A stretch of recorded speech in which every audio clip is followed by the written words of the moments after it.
Kasi pa, lahat daw na, lahat ng kabutihan ginawa na nila, lalo na ng kanyang asawa. Pero nagawa pa ni Inday ang mga bagay na sabi nga po ni First Lady, kahit na niya si Leni Robredo, hindi niya yun ginawa. Pero nagawa ni Inday, despite niya. Yung referring doon sa lumarga sila, di ba? Papuntang Germany. Iniwan si Inday na caretaker. Imbes magtrabaho si Inday, nandun sa anti-Marcos rally.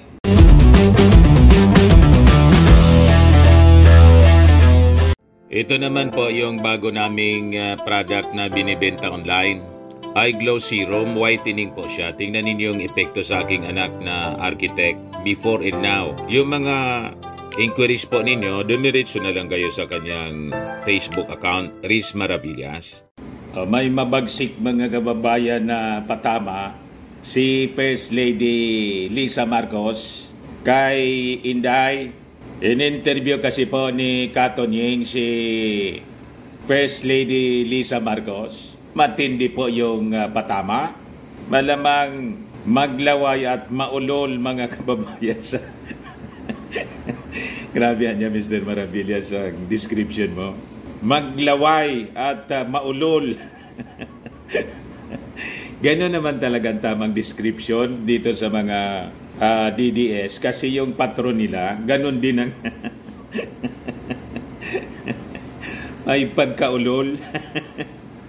Pag napanood nila yung interview mga kababayan ni Katonying kay First Lady Lisa Marcos at madamay madamay sa galit mga kababayan si Katonying. Basag na basag po dito. Kaabang-abang. Sabi dito sa teaser ni Katonying, ang mabagsik na patama ni First Lady Lisa Marcos kay BP Sara. Pero niya, Mr. Maravillas, di ba may nauna ng video si Inday? Nagba-viral ngayon yung pagkain niya ng bagoong na patama sa bagoong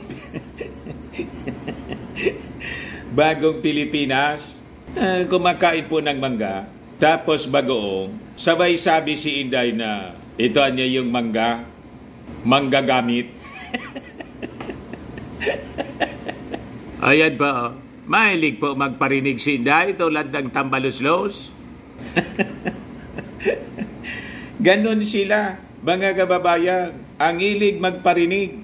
Pero anya, Mr. Maravillas, number 1 pa rin yung mag-ama sa survey. Yan ang lumalabas po doon sa survey, latest survey ng Fintangery. Di ba niya, Mr. Maravillas? Tangery lang. Fintangery. At saka number 1 pa yung yung DepEd ni Inday sa Octopus survey. Sabi nga natin mga kababayan, malamang ang sinurvey po, yung Chinatown, o kung hindi, yung mga Chinese students na spies under investigation ng armed forces po. Kasi pati nga daw sa Davao, napakarami ng mga Chinese. May nag-message sa atin, sa dami ng mga Chinese, baka yun ang natanong ng Fintangery at Octopus. Lalo mga kababayan, siguradong papalapit na kasi yung midterm election. Malamang ang daloy po ng pundo galing sa Beijing, sintindi na ng baha doon sa Dubai Airport. Nakita ninyo yon, mga kababayan, yung Dubai Airport? Lumubog sa baha. Ganon mga kababayan, kasing tindi siguro ang pundo galing sa Beijing na bumabaha ngayon dito sa ating bansa. Ano tingin po ninyo? Pero ang good news na pwedeng ikasama ng loob ng mga anti-Marcos, yung mga taga-Pinta Kingdom, ang ating Pangulong BBM. Isa sa 100 most influential people for 2024 ng Time Magazine. Lalo yan, Mr. Maravillas, maninikip ang dibdib ng mga DDS. Sigurado po, yung pagkahuli nga po ng 13.3 billion worth ng shabu, aros atakiin na po sa puso yung yung mga DDS, kinuyog na mga paninira po. Yung nahuli pong siniraan ang siniraan, ayaw talaga patalo yung kanilang patron. Kasi naman po, yung ating Pangulong Bongbong Marcos, nang ma-interview ng mainstream media, in-emphasize talaga na wala niyang namatay ni isang tao. Walang putukan, dinahandahan, yung pakasalita, talagang in-emphasize niya. Ayan tuloy, nagwawala yung mga minions ni Maudix. Galit na galit po. Stage daw yung operation.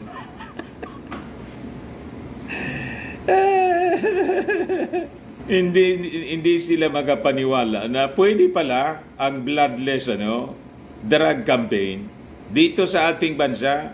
Ang gusto nila kasi maraming namamatay. Gayahin lang ng ating Pangulong Bongbong Marcos yung ginawa ng ginang patron. Kasi pag ganon, damay-damay sa ICC. Gustong itrap siguro mga kababayan yung ating Pangulong Bongbong Marcos para may kadamay si Maudix sa investigasyon po at warrant of arrest someday. Naghanap ng damay. Ganon sila kasama mga kababayan.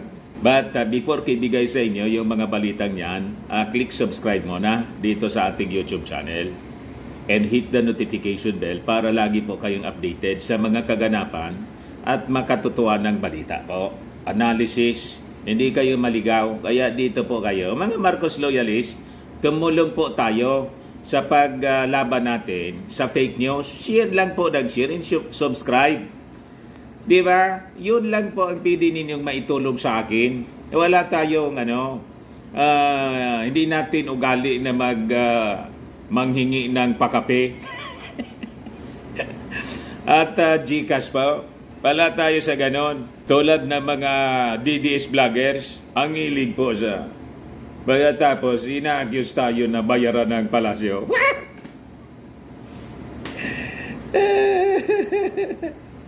Ang hilig po sa ganon. Ginagamit po yung vlogging para mangwarta sa mga viewers. Wala po tayo ganon. Ang kahilingan lang natin, i-share lang po ninyo para malabanan natin yung fake news. Yun ang ating objective. Tama po? Click subscribe agad, mga kababayan. At wag na rin po ninyo na skip yung ating mga commercial ads, syempre. Para may pambili man lang tayo ng bugas. Tama? At para sa tuloy-tuloy ng pagunlad ng bagong Pilipinas. Sa mga naghanap po ng malinis and spacious fitness gym, pumunta lang po kayo sa aming Colossal Fitness Gym. We also offer Grab Car Rental with our brand new 2023 model ng Toyota Innova. We also accept booking for those who are planning to travel via PAL, Cebu Pacific, and other airline companies, local and international, and bills payment for Meralco Bills, PLDT, Aleco Bills, etc. Ang Colossal Fitness Gym is located at 3rd floor Security Bank Building, Lanco Business Park, Legazpi City, Albay. For inquiries, look for Gilon Maravillas, contact number 0966-802-0949. Yan ang aming Innova po. Lagi na pong matao dito sa amin. Na-set up na rin po yung aming mga bagong gym equipment. May treadmill na rin po kami. Ito naman po yung bago naming product galing po South Korea, iGlow Serum. Whitening po siya. Tingnan ninyo yung epekto sa aking anak na architect entrepreneur. Sa mga inquiries ninyo, dumiretso na lang kayo sa aming messenger. Sa messenger niya mismo, Riz Maravillas on FB. Ito naman po, Firmax Firming and Lifting Cream, pinapahid po sa mga pulses and affected area. Mainam po ito sa mga pains at paninigas ng mga kaso-kasuan. Ito naman po, Automax Regen Serum. Sa mukha naman yung application nito. Anti-aging siya. You will look 10 years younger than your age. Sa mga cancer patients naman po, baka lang gusto ninyo itong itry. Name siya Red Mix Fruit Drink. Hindi man po siya gamot, food supplement siya. Kaya lang, gawa siya mga kababayan sa goji berry. Yung goji berry, may anti-cancer properties. O yung mga inquiries ninyo, dumiretso na lang po kayo sa aming messenger sa Facebook para masagot namin agad. Ayan po ang mga legit nating mga negosyo. Dito lang doon sa mga mga DDS vloggers. Asa lang sila mga kababayan sa hingi at mga political sponsors nila. Kaya galit na galit sa akin. Yung ina-accuse tayo ng mga fans nila na bayaran daw ng Palasyo Malacanang. Kasi naman niya, Mr. Maravillas, labas-masok ka sa Palasyo. Sino ba naman po tayo natatanggi sa imbitasyon? Nakita nila yung ating efforts na tumulong sa ating Pangulong Bongbong Marcos during the campaign. So, nireward din tayo, mga kababayan, sa pamamagitan ng pag-invite sa atin to honor and to, nagtatanaw ng utang na loob. Siguro, yung Palasyo Malacanang, yung ating Pangulong Bongbong Marcos, kaya pinakontak tayo sa Presidential Communications Office. Masama ba yun?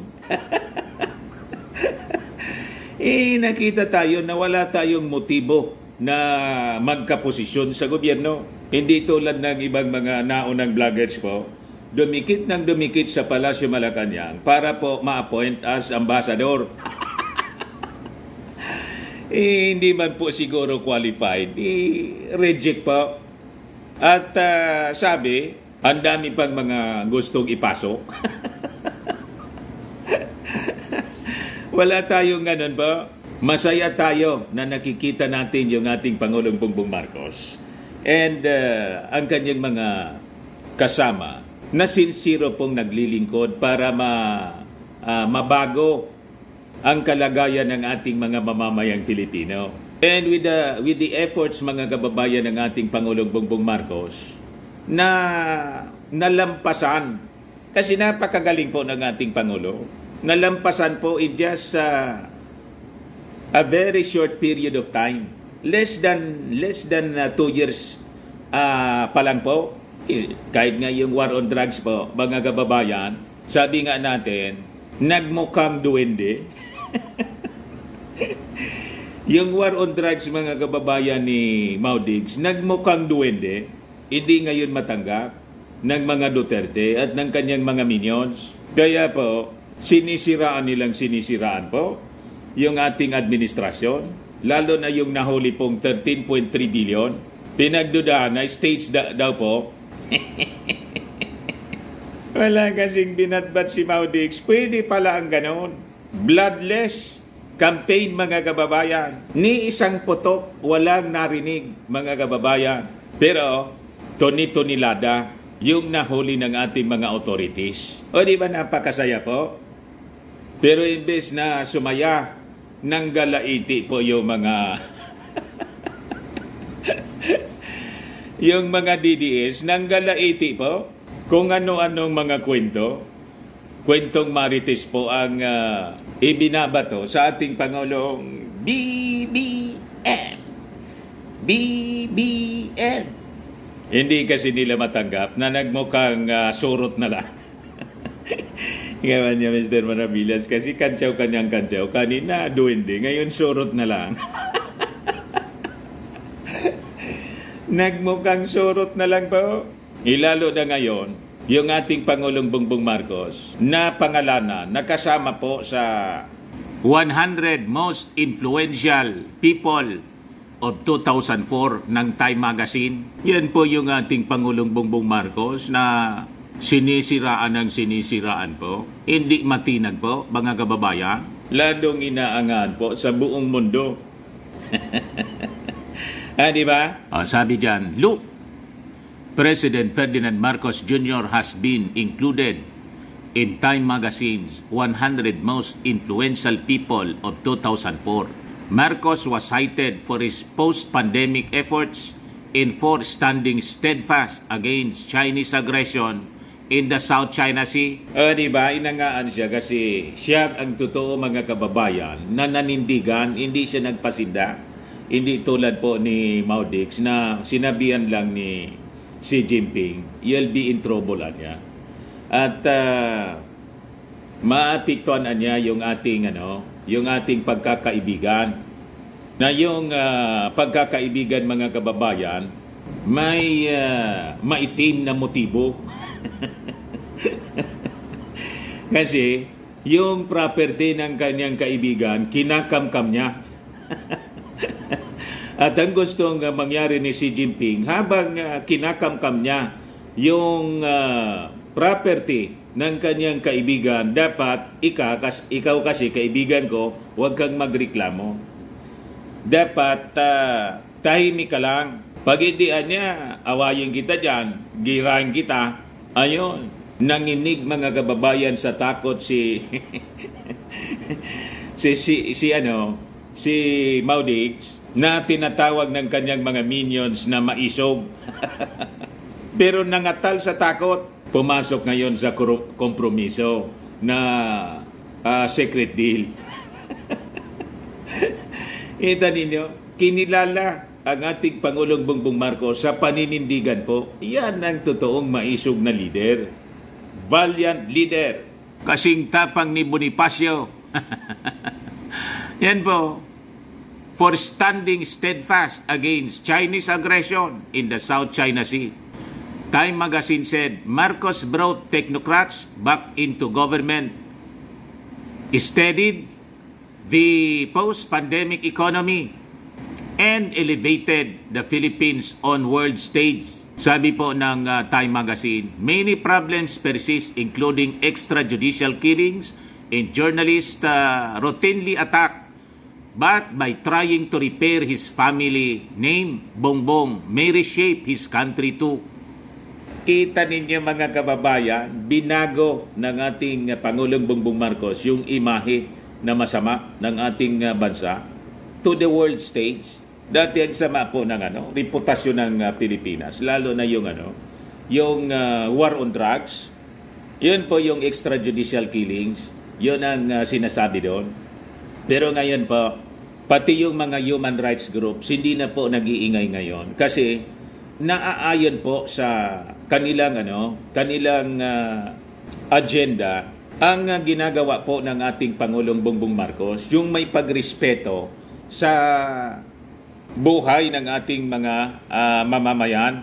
Tingnan ninyo yun, mga kababayan, na nangyari pong pagkahuli ng bilyon po, 13.3 billion worth ng shabu, pinakang malaki in history po. Hindi pa yun nagawa ng previous administration. Kaya naggagalaiti po sila kasi napapahiya sila. Nagmukhang inotil po. Yung previous administration, naging inutil na lang. Kaya sabay silang umaatake ngayon. Kita ninyo? Pero Mr. Maravillas, ang gusto kong marinig na kwento sa iyo, yung sabi ni First Lady Lisa Marcos. Sabi ni First Lady Lisa Marcos, bad shot siya kay Inday. Kasi po, lahat daw lahat ng kabutihan ginawa na nila, lalo na ng kanyang asawa. Pero nagawa pa ni Inday ang mga bagay na sabi nga po ni First Lady, kahit niya si Leni Robredo, hindi niya yun ginawa. Pero nagawa ni Inday, despite niya, yung referring doon sa lumarga sila, di ba? Papuntang Germany. Iniwan si Inday na caretaker. Imbes magtrabaho si Inday, nandun sa anti-Marcos rally, na ang sigaw ng mga tao doon, Marcos resign. At tinawag pa si yung kanyang asawang adik, bangag, ng dating Pangulong Digong at yung mga nagrarally doon po, mga speakers doon. Si Inday nagsiselfie-selfie doon at pangiti-ngiti. Hindi niya yun nagawa ni Lenny, pero nagawa ni Inday. Kaya bad shots siya sa akin.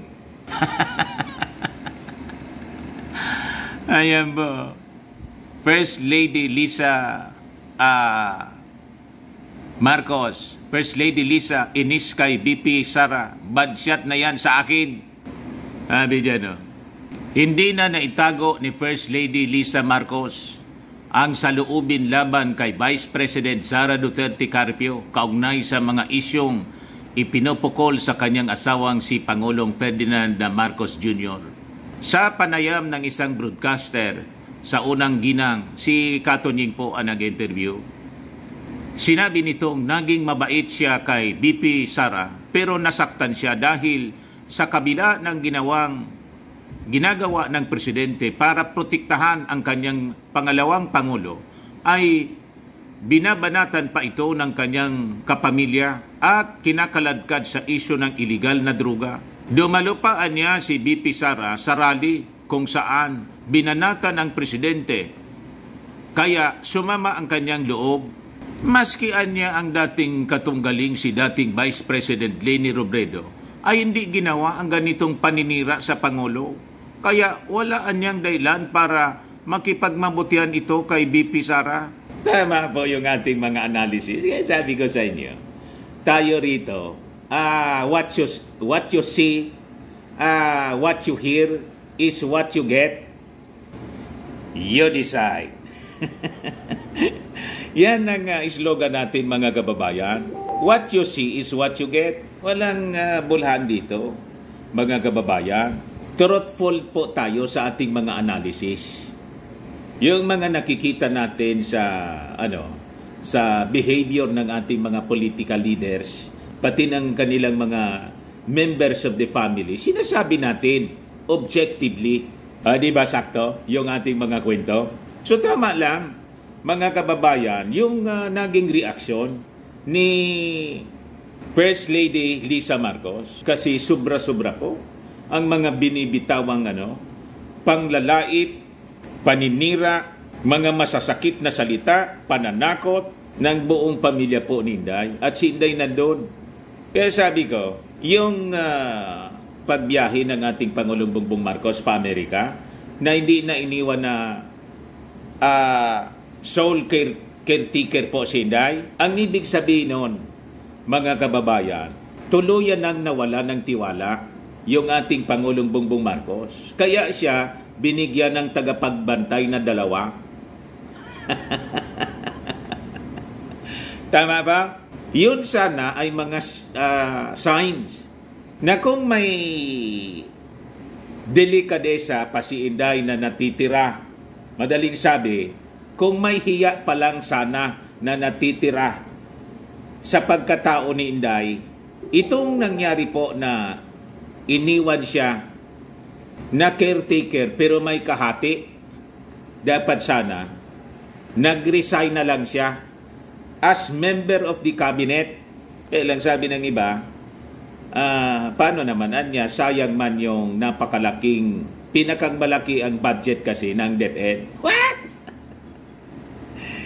Yun nga po na 125 million na confidential funds nilunok po in 11 days. At nang tanggalan po ng confidential funds si Inday, sumama ng todo yung loob, nagtantrums. Ngayon, possibly, ito analysis ko, mga kababayan, possibly in-advisean si Inday ng ganyang ng tatay niya at mga patagalan na lang niya, mga political advisors niya.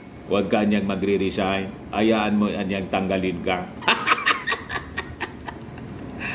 Pagkapaladan niya na lang ng muka. Kasi pag umalis ka niya, lugi ka. Ang matitira sa yung budget, yung sa pagka-vice presidente na lang. Budget ng Office of the Vice President. Pero kung manatili ka niya as DepEd Secretary, you have the biggest budget sa bureaucracy, yung DepEd. Sayang naman niya. Tama po yung ating basa po, mga kababayan. Kaya kahit wala man pong naangkopli si Inday, pero anya Mr. Maravillas, di ba laging top si Inday, number 1 nga daw sa survey ng Octopus? Yung DepEd. Pati si Maudix, number 1 sa Fintangere survey. Sabi ko sa inyo po, nag-aanap buhay lang yan ng mga survey firms. At malamang sa malamang, may mga sponsors yan, mga kababayan, galing sa Beijing. Para po yung mga politiko po na kampi sa China, manalo sa eleksyon sa pamamagitan po ng mind conditioning operations. Through survey. Alam natin yan. Galing tayo sa mainstream po eh. Yun ang gawain po, mga kababayan. Huwag kami. Sabi ng First Lady, dumalupaan niya si BP Sara sa rally kung saan binanata ng presidente kaya sumama ang kanyang loob. Maskian niya ang dating katunggaling si dating Vice President Leni Robredo ay hindi ginawa ang ganitong paninira sa Pangulo. Kaya walaan niyang dahilan para makipagmabutan ito kay BP Sara. I always kind to her. I was always kind to her. Bad shot na yan sa akin. I mean, for me, nasaktan ako because my husband will do everything to protect you. You run together. Di ba sama-sama tayong babangon muli? Pupunta ka sa rally. Tatawagin ang presidente mong bangag. Di ba yun? Di ba you're going to laugh? Tama ba yun? Even Leni never did that anang unang ginang. So kapansin-pansin na sa tuwing may aktibidad na hindi maiwasang magkita ang First Lady at BP Sara ay hindi nagbabatian ang mga ito. Sabi nga natin, naintindihan natin po yung damdamin. Hindi naman politiko po si Mrs. Marcos. Pero sa totoo lang, kahit po yung ating Pangulong Bongbong Marcos, hindi lang niya pinapakita kasi natura sa kanya yung pagiging mabait. Pero siguradong, inis na rin, mga kababayan, yung ating Pangulong Bongbong. Makikita ninyo sa mga statements ngayon, tumitigas na po, yung tumatapang na po yung mga pananalita ng ating Pangulong Bongbong Marcos. At tingin ko, hindi na po magtatagal, may gagawing mga actions yung ating Pangulong Bongbong Marcos na will force Inday to resign. Kung hindi man, mismo na i-terminate ng ating Pangulong Bongbong Marcos for loss of trust si Inday Sara. Malapit na sa aking pakiramdam. Ito po yung interview ni Katoning. Pupunta ka niya sa rally, tatawagin yung presidente mong bangag, di ba? You're going to laugh. Tama ba yan? Even Leni never did that. Di ba, mga kababayan? Ayan po, mga kababayan, yung interview, portion ng parinig ko sa inyo yung audio niya. So, ayan po, mga kababayan, i-play natin. Dali lang. Kumusta kayo ni VP Sara? I was always kind to her. Sabi niyo, she crossed the line. Ano ibig sabihin nun? Wala nang reconciliation yan? Budget Budget daw? For me, nasaktan ako because my husband will do everything to protect you. You ran together, di ba? Sama-sama tayo babangon muli. Pupunta ka sa rally, natawagan yung presidente mong banal, di ba you're going to laugh? Tama ba yan? Even Lenny never did that. Sara. I was... Abangan po ninyo yung interview, full interview ni Katoning. Sigurado, Katoning, siguradong kukuyugin ka ng mga DDS niya sa pag-interview mo kay First Lady Lisa Marcos. Sasabihin ng mga DDS, isa ka niyang bayaran. Tulad ni Mr. Maravillas, binabayaran ng Palasyo Malacanang. So ilan na tayo ng mga bayaran ng Palasyo?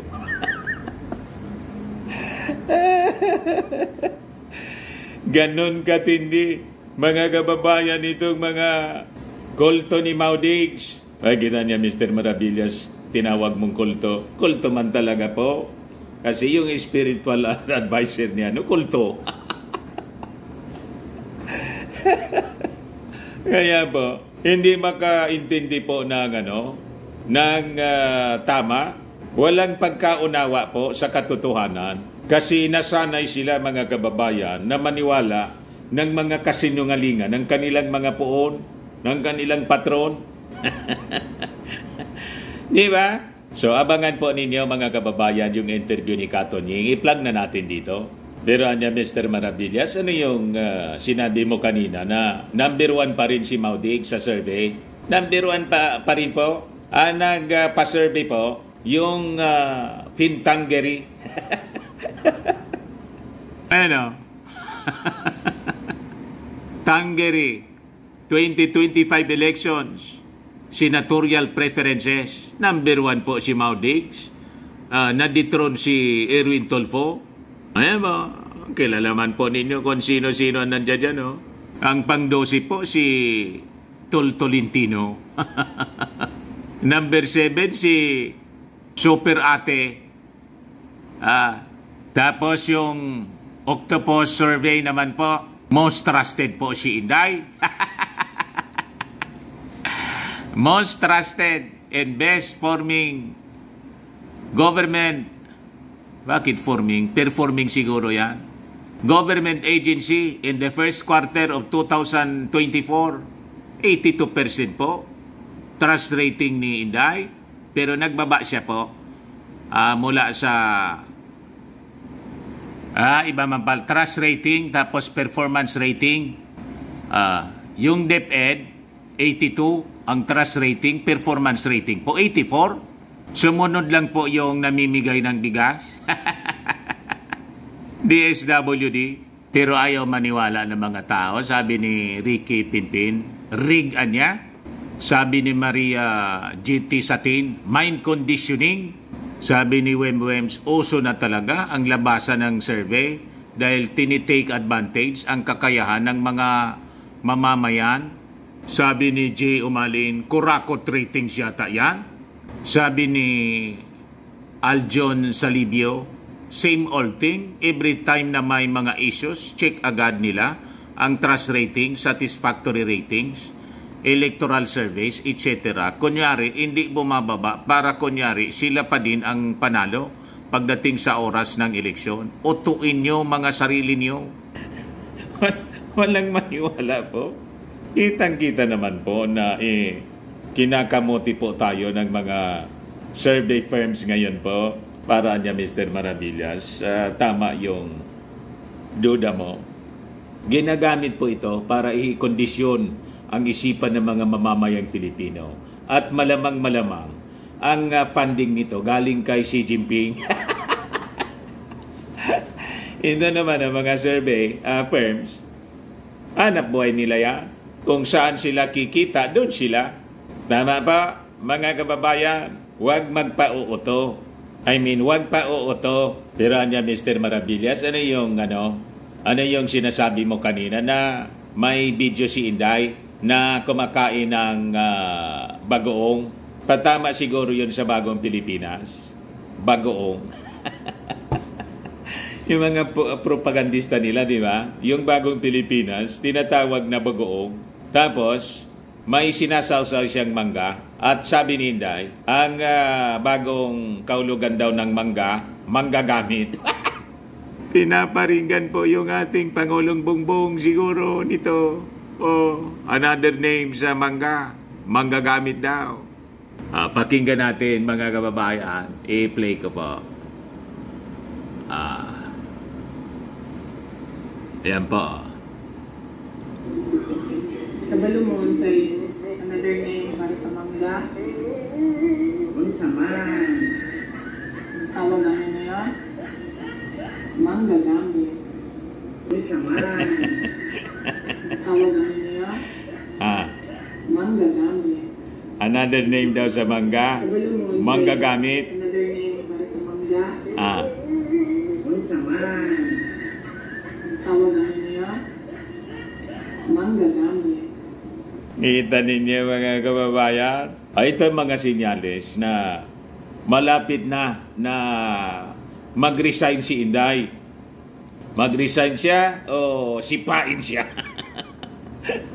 ng ating Pangulong Bongbong Marcos. Lalo't nilabas na mga kababayan yung totoong damdamin. Dati iniisnab-isnab lang muna ni First Lady Lisa Marcos si Inday. Pero ngayon, nagpa-interview na siya at sa kanyang pananalita, lumalabas na despite ng kabutiang ginagawa ng ating Pangulong Bongbong Marcos, trinato ng mabuti si Inday, masama pa rin yung ibinalik sa kanila. Madaling sabi, short of saying po si Mrs. Lisa Marcos na si Inday po ay isang ingrata. Tama ba? Short of saying. Yun ang ibig sabihin nun. Kasi ginawa ng lahat. Trinato kang mabuti. Parang yung nangyari po kay Martin Romualdez. Sumasalang na lang si Inday sa kampanya. Lahat mga kababayan ay ginawa ni Martin to support Inday. Pagkatapos, tinawag lang siyang tambalos-los.